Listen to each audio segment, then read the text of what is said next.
સુરેન્દ્રનગરના Tarnetar lucky draw કૌભાંડમાં પોલીસની તપાસમાં તેજી આવી છે. કરોડો રૂપિયાના ફ્રોડ મામલે થાનગઢ પોલીસે મોટી કાર્યવાહી કરતા કુલ 8 આરોપીઓ સામે હવે ફરિયાદ નોંધી છે.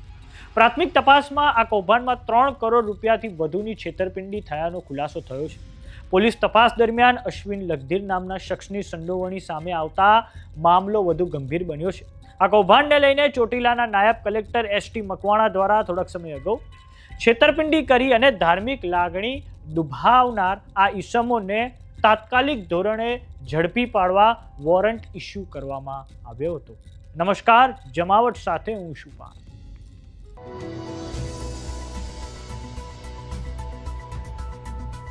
સુરેન્દ્રનગરના તરણેતર લકી ડ્રો કૌભાંડમાં થાનગઢ પોલીસે ઝડપી કાર્યવાહી કરીને આરોપીઓને પકડી પાડ્યા છે.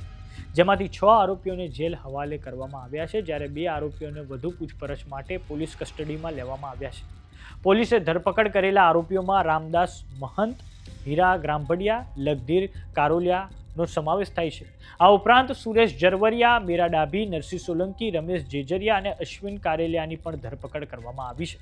પોલીસ દ્વારા દસ્તાવેજો, નાણાકીય લેવડ દેવડ અને અન્ય પુરાવાઓના આધારે વધુ તપાસ હાથ ધરવામાં આવી છે અને આવનારા દિવસોમાં આ કેસમાં વધુ ખુલાસા થવાની શક્યતા છે. આ સમગ્ર મામલે ચોટીલાના ડીવાયએસપી સુબોધ ભદોરિયાની પ્રતિક્રિયા સામે આવી છે. આવો સાંભળીએ તેમણે શું કહ્યું છે.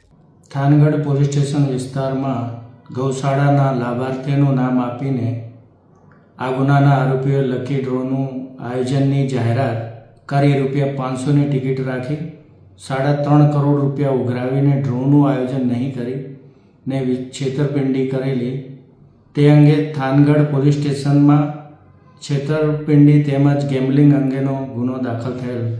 તેમાં તારીખ 18/1ના રોજ 3 આરોપીઓ પકડાયેલ અને તારીખ 22/1 સુધીના રિમાન્ડ પર હતા.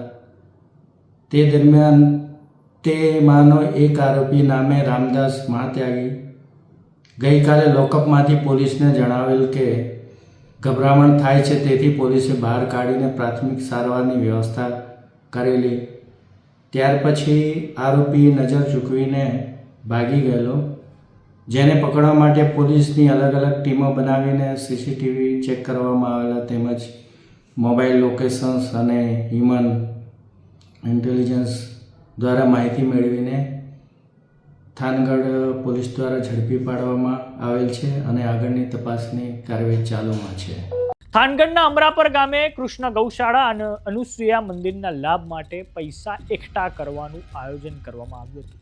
અંતર્ગત 1.25 લાખ જેટલી ટિકિટો વેચાઈ હતી અને 14મી જાન્યુઆરીએ તરણેતર ગામે ડ્રો થવાનો હતો.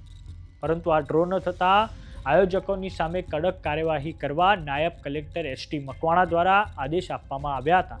અને આ મામલે એ પણ ખુલાસો સામે આવ્યો છે કે થાનગઢના અમરાપર ગામે આવેલી ગૌશાળા માટે જે ડ્રો કરવામાં આવ્યો ત્યાં ખરેખર ગૌશાળા જ નથી.